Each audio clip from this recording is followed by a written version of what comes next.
आत्मा सहित देहर संपर्क को आम किपरि बुझिबा या पई एक उदाहरण नबा आम आकाश और माठिया। आकाश सर्वत्र परिव्याप्त रही, माठिया बाहर भी रही एवं माठिया भितर भी आकाश रही। मात्र आकाश माठिया मध्य सीमित नुहे, किंतु माठिया आकाश भितर सीमित।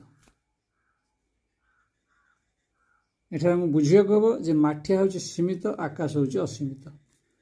यहीपरि भाव में आमको बुझा पड़ो आत्मा एवं आमर शरीर को। आम शरीर हूँ सीमित एवं आकाश असीमित, अर्थात आत्मा हूँ आकाश भली असीमित। तेणु आत्मा शरीर भितर एवं बाहर सर्वत्र विद्यमान अच्छे, किंतु शरीर भितर से सीमित भाव में ना, अर्थात से केवल शरीर भितर रही एमती किसी ना।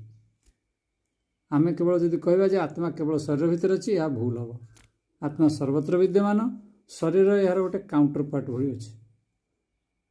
तेणु आत्मा केवे भी सीमित नुहे, असीमित, अनादि अनंत, किंतु शरीर हूँ सीमित, जार आदि अंत रही, जन्म मृत्यु रही।